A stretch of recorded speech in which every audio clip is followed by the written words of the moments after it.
Tapi belakang nggak terlihat.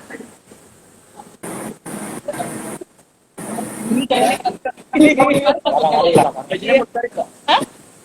Bedanya? Oh, gini juga oke. Gini. Apa bagus ya kan? Nah, kalau pindah pakai handphone sendiri. Saya pakai handphone sendiri. Suaranya double. Suaranya double nggak? Di penonton. Enggak. Pindah coba ngomong aku ngomong. Pindah. Halo. Oh, nggak apa-apa.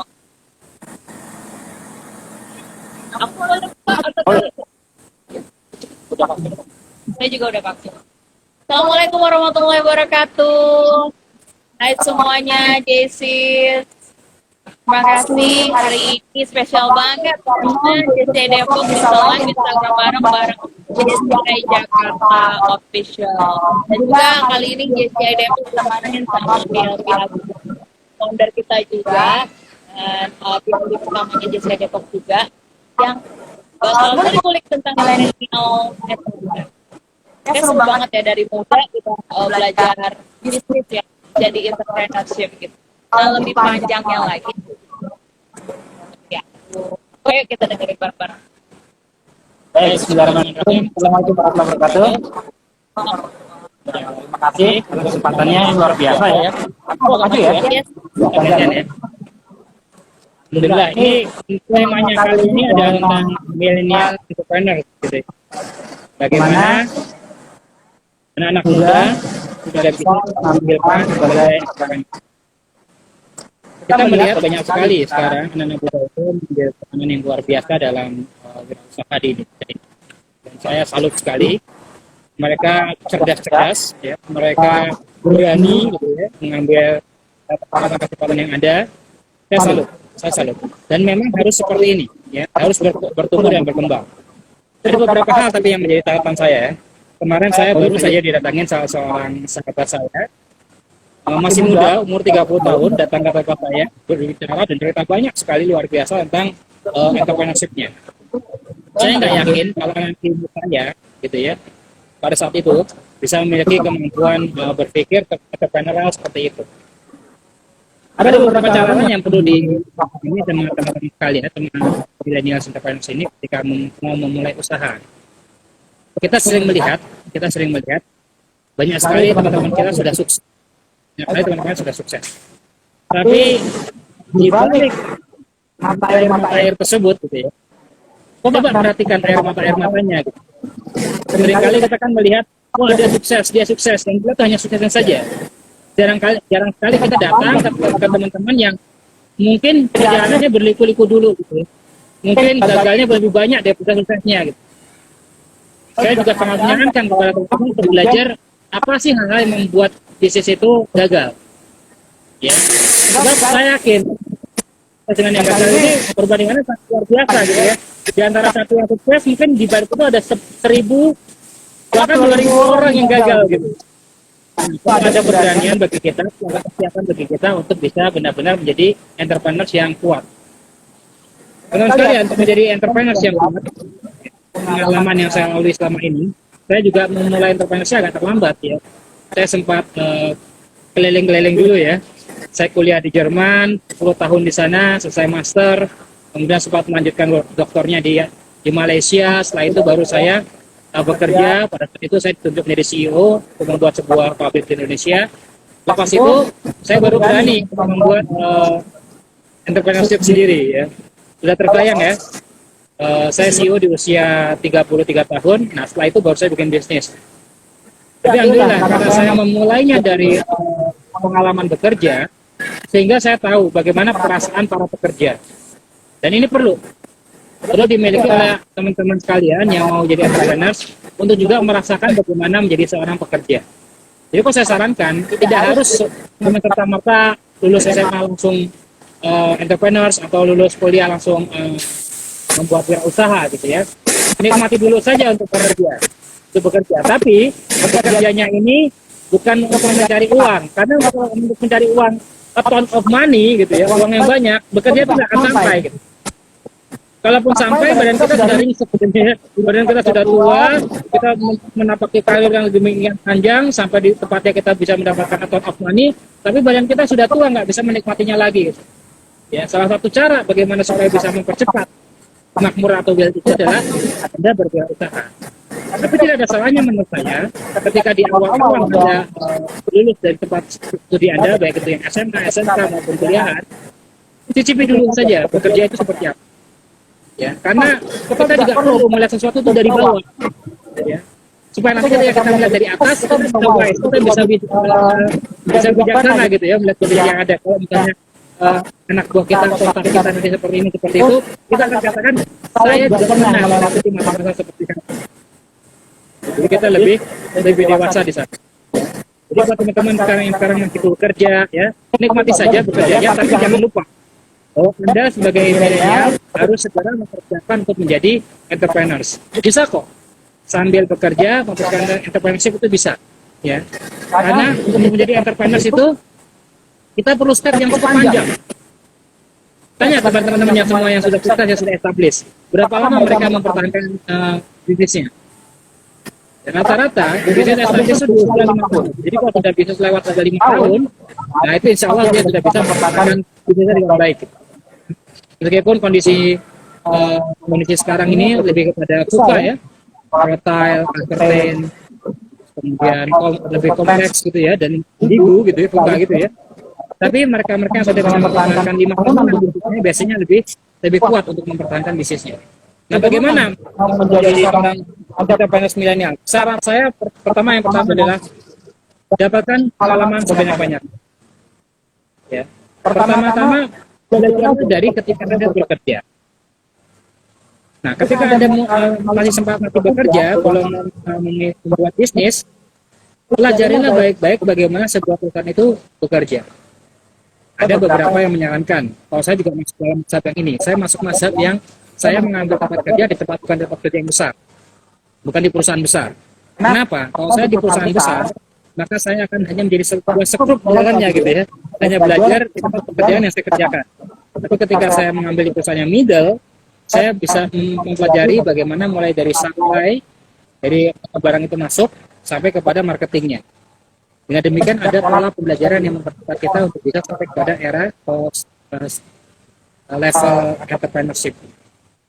Teman-teman sekalian, ayo kita mulai. Jadi yang pertama adalah miliki ketahanan mental. Ya. Kalau Anda ingin menjadi seorang entrepreneurs hanya karena berpikir akan mendapatkan uang banyak, lebih baik Anda tetap saja di dalam career path untuk bekerja gitu ya. Karena di sana akan ada peluang untuk mendapatkan kejelasan uang yang lebih banyak. Tapi kalau Anda mengambil jalur entrepreneurship, jalur wirausaha, Anda harus siap. Harus siap untuk up and down. Harus siap untuk up and down. Makanya di hikayat Yusuf, Yusuf baik di dalam Islam maupun di dalam Kristen pasti ada itu hikayat Nabi Yusuf itu yang pernah menyarankan kepada rajanya untuk menjaga atau menyimpan 7 kali hasil panen untuk menghadapi 7 kali masa paceklik. Itu menunjukkan memang entrepreneurship itu berat sekali ya, berat sekali. Jadi kalau teman-teman mau coba entrepreneurship, pastikan Anda memiliki ketahanan mental. Memiliki ketahanan mental dan pastikan bahwa hal yang pertama adalah seorang entrepreneur harus merasakan abundance, harus merasakan keberlimpahan. Tidak akan mungkin menjadi seorang wirausaha kalau dalam dirinya merasa kurang. Ada juga sih mazhab yang mengatakan bahwa bisa memulai entrepreneurs dari kondisi kepepet, bisa saja, tapi ini akan berat langkahnya. Ya. Sangat lebih baik kalau memulai entrepreneurship itu dari Anda itu merasa berlimpah, merasa saya punya kemampuan ini, saya punya kemampuan itu. Sebab keberlimpahan itu yang akan menghadirkan nilai di dalam diri Anda. Ingat, saya ada sama teman-teman yang punya entrepreneurship. Mereka tidak menjual barang, karena barang yang sama dijual juga sama orang lain gitu. Yang dibeli dari seorang entrepreneur adalah nilai yang dia miliki. Dan itu menjadi keunggulannya, menjadi bucket of excellence-nya. Sehingga ketika dia memiliki produk yang merupakan perwakilan dari nilai yang dimilikinya, itu bisa diserap oleh pasar. Ya. Jadi yang pertama adalah kita harus punya rasa abundance, ya, keberlimpahan yang luar biasa. Di dalam rasa abundance itu kita bisa meningkatkan nilai kita, nilai diri kita. Ya. Abundance of what? Gitu ya. Merasa berlimpah untuk apa? Berlimpah segalanya. Ada di sekalian. Saya pada adik ya, karena usia saya sudah berlimpah pada adik sekalian. Abundance itu adalah kondisi di mana kita sudah merasa berkelimpahan. Coba perhatikan sekarang. Untuk mengkreasi sesuatu tidak seperti zaman saya. Zaman saya orang berlomba-lomba untuk mendapatkan aset sebanyak-banyaknya. Tapi sekarang, tanpa memiliki aset pun Anda bisa membangun sebuah entrepreneurship. Bahkan dengan aset yang minim, Anda bisa mendapatkan value yang luar biasa. Gitu. Ya. Kita lihat kan banyak sekali startup kita, asetnya banyak apa sih? Tapi luar biasa, value dari bisnisnya bisa besar sekali. Jadi yang sekarang ini yang harus diperhatikan oleh adik kalian yang kedua setelah abundance ini adalah akses kepada resource. Ya, setelah abundance adalah akses kepada resource. Anda tidak perlu punya asetnya, tapi Anda perlu punya aksesnya kepada resource yang ada. Oke. Jadi bicara masalah akses kepada resource ini adalah bicara masalah bagaimana teman-teman sekalian bisa mengakses mereka dengan baik. Gak apa-apa, asetnya masih punya orang lain, tapi Anda bisa mengakses nilai dari aset tersebut. Yang kedua, kalau Anda tidak berpikir seperti ini, Anda akan selalu kalah dengan orang yang punya aset. Jadi entrepreneur muda itu harus memulai pertama dengan abundance, yang kedua dengan akses kepada aset, akses kepada resource. Ya, tidak harus dimiliki. Yang ketiga, Anda harus punya fighting spirit yang luar biasa. Nah, ini udah terbiasa, Pak. Orang juga sering ngomong begini. Iya, betul. Karena memang itu jalannya, gitu. Bisnis yang baik adalah bisnis yang memang memerlukan step demi stepnya, gitu. Ya kan? Anda kan nggak bisa memaksakan kelahiran kelahiran bayi, gitu ya, seorang bayi, gitu. Yang harusnya 9 bulan, Anda paksakan dengan 1 bulan harus lahir. Dengan membuat 9 orang perempuan hamil itu nggak akan mungkin gitu. Semuanya harus ada step-stepnya gitu. Ya, semuanya harus ada prosesnya. Maka nikmatilah prosesnya. Perjuangan seorang entrepreneur itu mulai dari proses yang dilaluinya. Proses yang dilalui. Maka dinikmati prosesnya. Ya, maka teman-teman sekalian kalau mau entrepreneur itu mulai. Ya. Mulai dengan mengkondisikan diri. Pimpin diri sendiri. Ciptakan nilai yang kuat di dalam diri. Apa nilai? Mengapa kita harus membuat entrepreneurs? Kalau Simon Sinek, coba bantu buka ya YouTube-nya Simon Sinek. Ya, yang judulnya kurang lebih The Power of Why, ya. Kekuatan sebuah why. Pertanyakan selalu mengapa. Jadi, pertanyakan selalu, mengapa saya harus membuat bisnis? Mengapa saya harus kerjasama sama TCI misalnya? Kenapa saya harus bekerjasama dengan PLP Indah misalnya? Pertanyakan terus mengapanya, supaya Anda memiliki bahan bakar yang kuat untuk memulai sebuah usaha. Ya, pertanyakan, the reason-nya itu apa? Ketika sudah jelas why-nya, Anda akan bisa mendapatkan measurement-nya, ukuran-ukurannya. Apa ukurannya? Nah, mulai berpikir dengan masalah what, apa targetnya? Nah, kalau sudah jelas why dan what-nya, Anda mulai masuk kepada how-nya. Bagaimana untuk mencapainya? Ya. Saya sudah bicara 3 hal ya. Abundance, akses kepada aset atau resource. Yang ketiga tentang fighting spirit. Ada penelitian, Carol Dweck pernah mengatakan bahwa manusia itu dibagi menjadi 2, ya. Mereka yang punya mindset growth mindset, dan ada juga yang memiliki mindset fixed mindset. Apa bedanya? Kalau growth mindsetnya adalah orang-orang yang senantiasa berpikir bahwa sesuatu itu masih berkembang, masih bertumbuh. Saya bukan the best version, ya. Saya yang saat ini bukan best version, masih ada versi-versi selanjutnya, ya. Maka dia senantiasa bertumbuh. Orang yang seperti ini akan terbuka dengan masukan dari orang. Orang seperti ini orang yang terbiasa belajar, gitu ya. dia merasa akan ada rasa yang bersalah kalau misalnya dia tidak ada improve-nya dari waktu ke waktu gitu. Ini growth mindset. Beda dengan yang orang fixed mindset. Fixed mindset sudah berpikir bahwa ya sudah begitu saja. Saya ya apa adanya sekarang. Terima saja saya apa adanya gitu. Nah ini tipikal orang yang fixed mindset. Orang seperti ini biasanya agak susah untuk dikasih tahu untuk dinasihati. Jadi memang nasihat itu bukan tentang siapa yang menyampaikan gitu ya. Tapi lebih kepada siapa yang menerima gitu. Sehebat apapun orang yang menyampaikan, kalau orang yang mau menerima itu sudah menutup hatinya, tidak akan bisa masuk ke nasihatnya. Tapi lebih kepada kita sendiri. Kalau kita sudah punya growth mindset, bahkan kita bisa belajar dari hal-hal yang kecil, misalnya dari burung yang ada di sekitar kita, dari anak kecil yang kemudian berbicara dengan temannya. Itu kita bisa belajar banyak hal dari apa yang sekitar kita ketika kita punya growth mindset. Oke, sudah 4 poin ya. Secara cepat tadi ya, abundance, akses kepada resource, yang ketiga fighting spirit, yang keempat adalah growth mindset. Saya akan tutup dengan yang kelima. Seperti Pancasila ada 5 ya. Yang kelima. Yang kelima ini adalah grit. Grit ini adalah ketekunan. Nggak mau nyerah. Terus berusaha. Dia fokus. Follow one course until success. Ikut terus sampai jadi, sampai dapat gitu. Ya. Buat orang-orang yang punya grit ini, mereka berpikir bahwa lambat itu bukan merupakan halangan untuk sukses. Semua tuh ada waktunya, ya. Ada orang yang katanya hebat luar biasa, padahal dia sudah di waktu asar gitu, tinggal menunggu sunsetnya. Sementara ada yang orang masih kecil, ibu-ibu juga masih kecil, tapi ketahuilah bahwa dia sedang masa-masa duha gitu ya, baru lewat masa subuhnya. Gitu. Jadi jangan mengukur sebuah usaha itu dari pencapaian saja. Nikmati usahanya, nikmati perjuangannya, yakinlah bahwa Anda bisa. Ya, ini adalah yang ke-5. Dan yang penutupnya sebagai big key-nya, kunci besarnya adalah Anda harus punya ekosistem.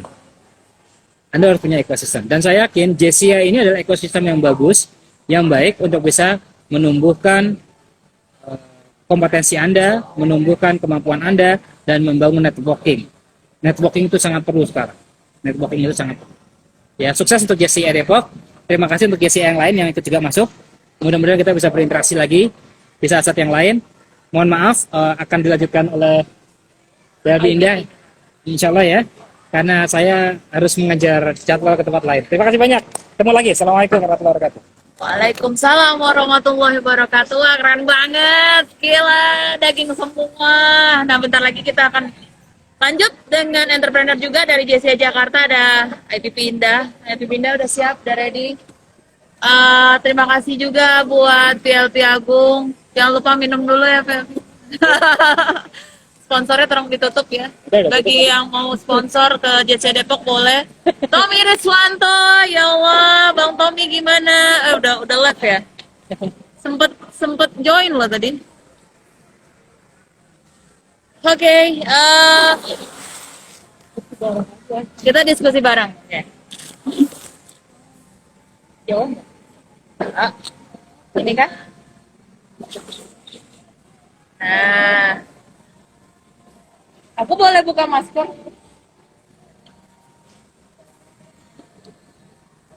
Oke, bicara tentang entrepreneur itu mungkin yang paling seru adalah kenapa mau mulai. Itu pertanyaan pertama untuk semua orang kali. Kalau IPP Indah mau mulai kenapa? Ini udah jalan berapa lama? Alasan kenapa harus memulai jadi kayak gini. Kita sebagai pekerja kantoran mau sampai kapan kalau kita dibayar, dan akan update untuk ilmu atau jabatannya yang nggak bisa aja. Tapi ketika kita untuk memulai entrepreneur, kita akan belajar banyak hal. Dari hulu ke hilir kita belajar dan mempelajari itu. Kalau untuk kerja kantoran, mungkin katakanlah sebagai staff HRD, maka kalian akan menjalankan 1 poin aja, staff HRD itu aja. Berbeda dengan entrepreneur itu banyak aspek, baik itu HRD, financial, resource, dan lain-lain. Oh, harus menguasain semua. Jadi menguasai semua. Oh, oke. Gitu. Kerja sekarang boleh untuk kantoran untuk mencari modal dalam untuk tujuannya untuk membangun bisnis entrepreneur itu sendiri. Jadi yang beneran tujuan itu entrepreneurship-nya itu ya? Ya. Jadi yang sekarang adalah belajarnya dulu aja. Gimana? Yang berarti yang sekarang kalau misalnya kita lagi kerja nih buat yang karyawan kantor, itu berarti dia cari modal apa dia cari ilmu? Dua-duanya. Dua-duanya. Apa harus memilih kalau bisa semuanya? Itu biasa berdua ya. Bisa pertanyaan yang lain jawabannya bisa kemana gitu ya. Oke, untuk jadi entrepreneur itu sendiri hal yang tersulit lain selain berani memulai apa? Niat sih. Terkadang awalan kita udah niat nih, tapi kedepannya tuh pasti akan ada kerikil-kerikil kecil yang menghampiri. Ya kalau kita down dan berhenti, ya kita itu merupakan suatu masalah kan bagi kita. Bagi beberapa orang ya, kalau mereka udah nyerah, nggak ada seperti yang dikatakan PLT Agung, kalau dia nggak ada spiritnya, ya mau gimana akan entrepreneur itu sendiri untuk berjalan begitu. Iya, ya tadi 5 poin itu gila sih. Ya. Kita tuh kayak singkat tapi dapat banget. 5 poin itu tadi dicatat ya teman-teman. Itu bagus banget. Yang paling seru adalah untuk fokus. Ketika rumput tetangga kadang lebih hijau. Suka nggak fokus, bener nggak sih? Iya. Aku mau bikin ini, set. Tiba-tiba yang lain, ini yuk gitu. Aduh, selalu ada yang ngajak-ngajakin yang kayak gitu. Gimana tuh, Pindah? Kalau ada yang ngajak-ngajakin gitu, Ngajakin apa nih? misalnya di tengah-tengah kita lagi membangun, tiba-tiba ada yang ngajakin bisnis lagi. Solusinya gimana nih? Maksudnya temen kan gak enak menolaknya, mungkin ada beberapa orang yang, ya temen lah gitu. Biar fokus gimana? Jika kalian ingin jika kalian ingin menjadi seorang entrepreneur, pasti kalian ada visi. Ya, Di mana visi itu kalian tidak akan berjalan tanpa ada misi-misinya, Oh. kan? Kalau seandainya kalian udah udah menemukan visi itu dan menemukan misinya, bagaimana? Ya ketika ada peluang chance untuk kedepannya, berbicara tentang entrepreneur itu untuk tahun pertama itu nggak bakalan profit, maksudnya Ya. dalam artian kita fokus untuk mengembangkan bisnisnya, walaupun seandainya kita jualan di tahun pertama nih semuanya habis, nggak terlalu. itu bukan untuk Bayar modal. profit, bukan bayar modal, malah kita justru berpikir alangkah baiknya kita mengembangkan produk kita sendiri. Berarti invest lagi? Iya, invest lagi. Oh, gitu, oke. gitu. Kalau seandainya ada teman untuk join, ya kita harus diskusi dulu terlebih dahulu. Kalau kalian fokus, ya silakan. Kalau dia join untuk ada di kita, oke. Tapi kalau dia ngajak ke yang lain, jangan gitu. Gimana? Bukan jangannya ya. Oh ya, Sukses ya. makasih dari Agung. Aduh, keren banget. Maaf nih kita Nanti ngerepotin lain ya. kali kita ngobrol lebih panjang ya. Iya, mungkin kita cancel-an. Iya, boleh silakan. Iya. Iya. Assalamualaikum. Waalaikumsalam Nanti kita warahmatullahi. bisa kolaborasi ya. Ya, tapi Agung pamitan. Oke. Gimana? Enggak, maksudnya gini, tiba-tiba nih lagi enak-enaknya, lagi sayang-sayangnya bukan. Lagi enak-enaknya mau mulai bisnis. Ada yang ngajakin, bisnis yang lain yuk gitu. Aku ada project ini nih atau aku ada dengar peluang di sini nih gitu. Solusinya gimana kalau kita mau nolak? Atau apa ikutin aja? Ya selama itu menguntungkan kita dan tidak mengganggu bisnis kita, ya kenapa tidak? Oh, dijadikan sampingan. Ya, Oh, siapa tahu jadi nambah modal di situ. bisa mendapat modal kan. Asalkan Oh. tidak mengganggu dari visi dan misi yang sudah kita. Oportunis sekali ya. Kalau bisa dua, kenapa tidak? Selama tidak mengganggu, oportunis sekali. Saya sukain. Tapi seru sih. Maksudnya ketika ini ada yang nanya juga sih, hal tersulit apa ketika memulai bisnis? Mungkin itu ya, kefokusan itu satu. Terus apa lagi ya? Tadi seperti yang dikatakan sama PLT aku, hal apa aja yang perlu diperhatikan. Pertama itu adalah kesiapan mental. Kita harus siap baik dalam up and down. Kedua, akses result. Akses result itu kita tuh harus jelas kayak gitu. Dari mana aksesnya. Terus yang ketiga itu ada apa ya tadi dibilang sama aku, fokus atau spirit. Kan? Spirit. Ya, spirit dari spirit. Ya kalau kita nggak ada motivasi untuk memulai entrepreneur, tiba-tiba di tengah Oh jalan ya, berhenti, cuman ikut-ikutan yang lagi iya, ngetren. promo yang zaman Ya, sekarang yang lagi kan. viral. Iya, padahal kita kan nggak tahu bagaimana how to-nya dan kita Ya, belum mempelajari. kita lihatnya pas dia lagi sukses. Iya, kita nggak tahu nih gimana dia ketika ada di bawah dan ya semua rezeki itu sama loh. Iya. Yang keempat itu ada gate kan, Heeh. dan yang terakhir ada ekosistem itu. Ekosistem kita untuk menjualkan ke siapa ini, ekosistem yang akan kita pergunakan gitu loh.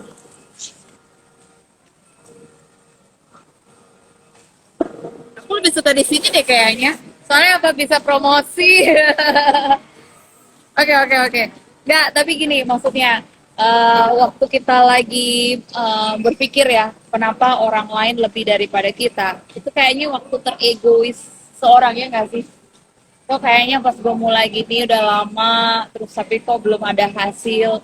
Kok menurut aku tuh kayak waktu teregois dari si orang itu. Karena apa? Karena dia hanya melihat takaran kesuksesan itu dari simple thing banget. Benar nggak? Setuju nggak? Kalau saya berpemikiran gitu, kenapa kita menjadikan kesuksesan orang lain itu sebagai menanyakan kenapa dia bisa sukses? Iya, suka ada kayak iri-iri gitu loh. Iya, ya kenapa dia bisa sukses? Kita juga bisa, kenapa kita tidak bisa juga? Iya. Gitu. Karena kita sama-sama kan, Oh, sama-sama harusnya punya malah ilmu, jadi motivasi. Oh Kita ya. sama-sama ngasih. Iya, iya, iya. Gak ada yang perbedaan, tapi kan yang berbeda itu niat dan usahanya itu sih. Tapi pernah ada nggak sih yang ketemu nih, mungkin dia bisnisnya sama, terus ada rasa gimana gitu, maksudnya dengan yang sama bisnis. Bisnis apa sih? Lebih pindah? Saya jual fashion sih. Fast? Fashion. Fastness. Ini yang sebut-sebut kan? Iya. Oke. Kapan kita di endorse? Oke. Berbicara tentang kesamaan produk, itu setiap produk yang ada yang kita jual itu harus ada nilai seperti yang dijelaskan Oh, iya, iya, oleh iya, iya, Aku. iya. Walaupun produknya sama, produk A dan B ini sama-sama ingredientnya, tapi but how to-nya, how to we are sell atau how to the value-nya yang kita jual kepada masyarakat. Kan pasti setiap orang menjual Betul. entrepreneur itu pasti kan ada target Keunikan, market, ya.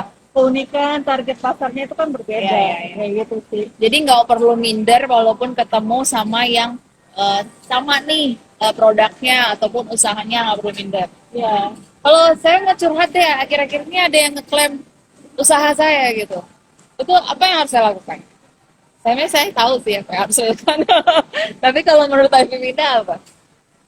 ya selama samanya dia, kalau saya gini loh, kalau ada yang berbuat jahat kepada kita, ya udah biarkan saja. Jangan kita menjadikan seorang, ya kita menjadikan pribadi kita menjadi jahat seperti dia. Oh, Tapi iya. kan Kita kita santai nggak ada aja. beda kan. Ya kalau seandainya memang kita baik ke seorang ya ke satu orang, tapi ya jangan berharap kita akan diperbuat baik juga kepada orang tersebut. Oh ya. Pasti ada rezeki lain lah, orang lain yang berbuat baik kepada kita. Iya, kalau Jadi kita lagi percaya ngasih sih. ke orang ini sesuatu, jangan harap dari dia lagi, mungkin dari yang lain, tapi Iya, lebih gede ya. Amin. Ya. Harap gitu banget ya.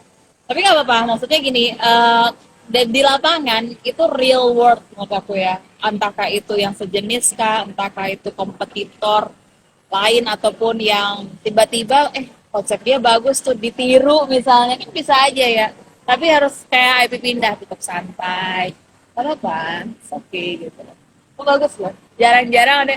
Maksudnya kan sering banget ya kalau katanya nih laki-laki dan perempuan itu kan perbedaannya ketika laki-laki itu mungkin dia berpikir menggunakan pikirannya lebih Iya. dulu.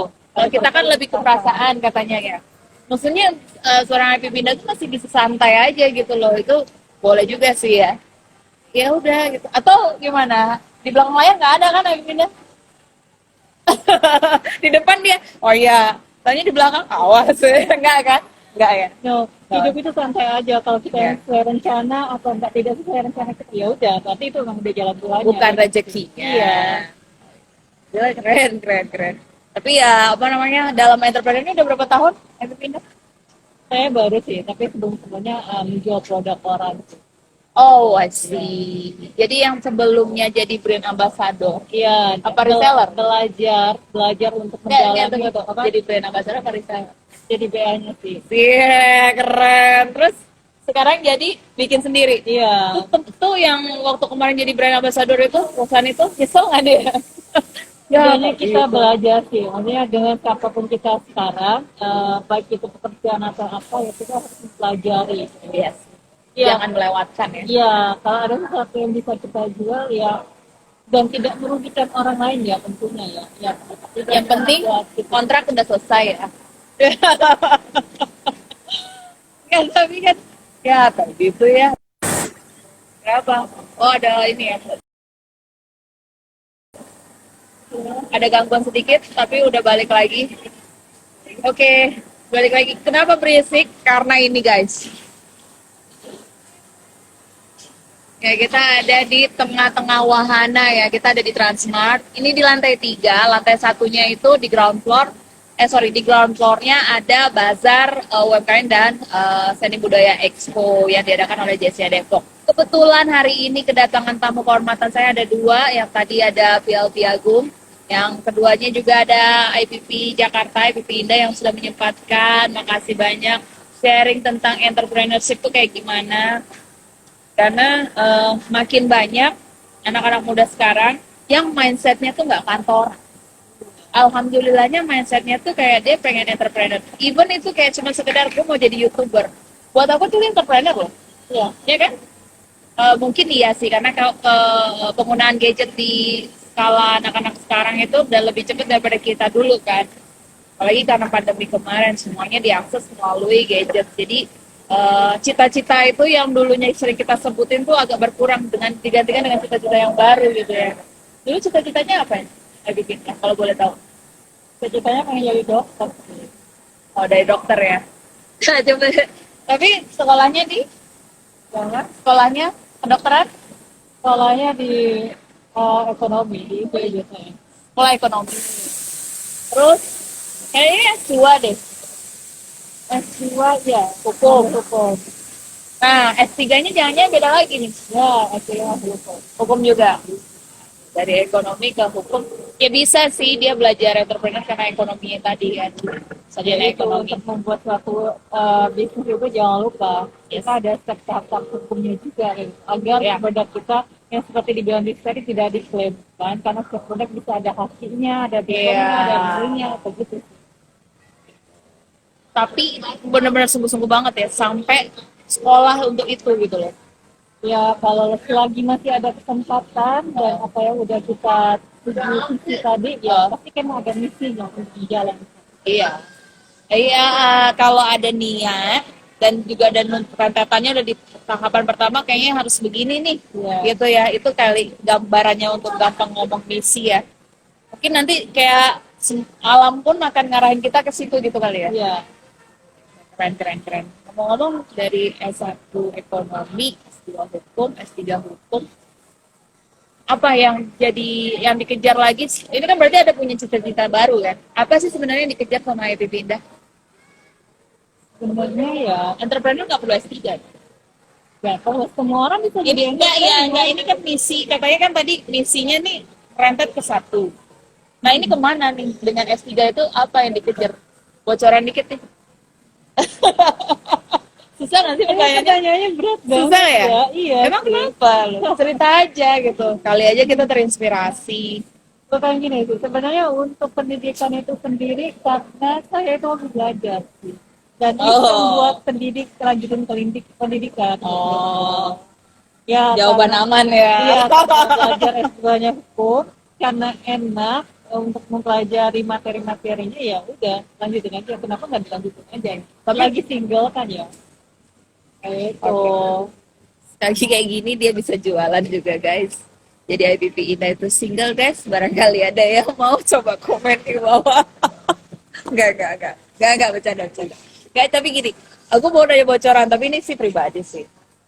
S2 hukum tuh gampang gak sih? Aku pengen S2 loh. S2 tuh gampang banget. Gampang banget. Ambil hukum aja. Ya aku tuh tadinya mau kebalikan dirimu. Aku pernah nanya sama orang juga. Aku nggak berani nyebut nama. Maksudnya bagusan aku ke hukum apa ke ekonomi gitu. Aku tuh ada pikirnya ada 2 gitu. Itu agak lagi bingung aja. Enaknya ke hukum apa? Saya dari ekonomi ke hukum nggak ada masalah ya, karena menurut saya ya hukum enak. Karena S2 itu kebanyakan kita diskusi terkait masalah. Jadi mau apapun kamu di jurusan apapun itu ya namanya S2 kan kalau S1 itu kebanyakan teori, kita mempelajari teori. Kalau S2 ini kamu mencari kasus dan kamu ambil di teori yang mana kayak berbalikan. Jadi agak lebih santai menurut saya ya. Oh, iya, Itu iya. dari pengalaman yang sudah. Ya karena S2 udah bisa mengeluarkan pendapat ya. Iya, Oke, lebih oke, kayak oke. forum group discussion. Oke, ini pribadi sih guys. Saya penasaran aja. Karena jarang-jarang kayak untuk ketemu IPP Indah ini susah banget. Jadi ini suatu kehormatan IPB ini bisa datang. Karena pas Imlek juga kali ya, tanggal merah. Terus juga walaupun di Depok hujan tapi datang. Mungkin karena IPB ya, jadi Depok hujan enggak. Jadi Depok hujan tapi IPB sempat datang. Ya, seru juga loh. Beberapa teman-teman kita tadi sempat mampir, udah nanya juga. Nah, IPB Indah masih Tommy Riswanto bergabung nggak tadi sempat? Tommy Riswanto nggak tahu. Dia itu MC, news anchor.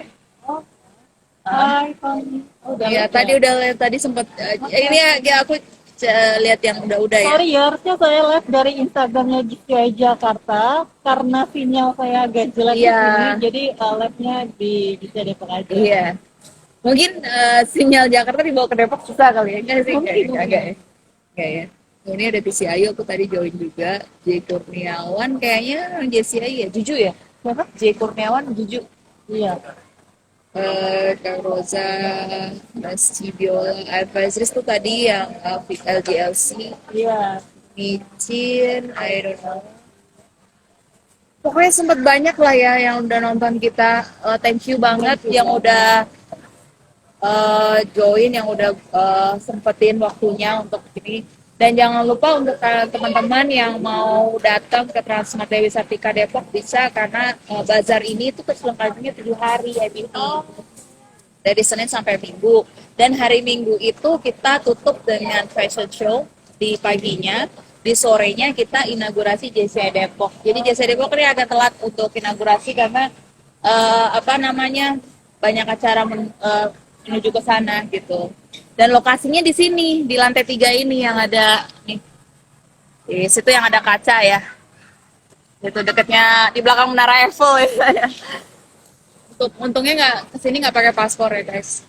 Jadi bagi teman-teman yang mau support UMKM, silakan datang ke Transmart Dewi Sartika dan Ya. support, dan bagi chapter-chapter yang lain ada di Jakarta Yes. maupun Jabodetabek, silakan datang, feel free untuk support sama chapter. Ya, karena kan kita juga punya program 10.000 landing page nih. Nah, maksudnya gini, mohon izin buat teman-teman semuanya, ayo kita sama-sama terjun ke lapangan dulu. Karena konsep kita ini bagus, kadang-kadang konsep bagus aja tuh nggak cukup gitu loh. Kalau nggak bagus, butuh support. butuh Kalau nggak ada support, kedua butuh yang namanya tahu di lapangan kayak apa. ya. Ini pun aku jadinya tahu karena berhubungan sama koordinator bazar itu tadi, ada feedback begini, feedback begitu gitu loh. Kayak oke, kita mau kasih mereka 10.000 landing page. Pernah tahu nggak apakah mereka ini pada sadar like sosial media? Nah, problemnya nih landing page nggak akan bisa kita pakai pun, nggak akan bisa kita kasih. Sedangkan mereka juga nggak melek sosial media. Nah ini kan akhirnya ketahuan nih, kayak gitu dikit-dikit kita kasih tahu segala macam. Makanya kalau memang mau tahu kisi-kisi atau mau tahu yes, nah kalau mau tahu dan mau belajar, mau biar lebih mengenal UMKM itu kayak apa, silakan datang aja. Nggak cuma makan, tapi kita ngobrol. Kita ngobrol untuk kedepannya gimana. Karena ini kita kan cuma perbedaan nama aja. Kita sih masih bisa saling support kan untuk satu JCI Indonesia. Gitu. IPP, gimana? Kita mau close atau IPP mau ada yang di pesan-pesan terakhir untuk para milenial yang mau memulai sesuatu usahanya? Pesan sih satu, kalau jika kalian sudah memutuskan untuk menjadi seorang entrepreneur, jalankan, jangan setengah-setengah. Ingat visi yang apa yang kalian tuliskan dari awal, dan kalian carilah strategi Yes. agar dapat mensukseskan visi kalian. Baik itu aja sih. Iya. Ingat anak istri salah ya. Ingat di rumah ada siapa, mau makan ya salahnya. Pokoknya sukses buat semua para milenial, untuk yang punya ide, yang baru duduk bareng nongkrong sama temennya, mungkin habis ngopi teringat sesuatu hal yang kayaknya bisa nih kita lakuin. Lanjutin bisnisnya. Pokoknya kalau kitanya serius dan ada niat kayaknya gitu ya, nama itunya ada, kayaknya semesta akan nolongin kamu. Oke, sampai jumpa di pertemuan atau talk show-an berikutnya antara Jakarta dan Depok. Sebenarnya deket ya. Betul banget. Tapi kita hari ini ada di Ponmira Tocadero. Aduh, gimana baca? Tuh, seru kan? Tapi lagi nggak ada yang main, guys. Udahlah, kesini aja semuanya. Bye-bye. Wabillahi taufiq wal hidayah. Wassalamualaikum warahmatullahi wabarakatuh.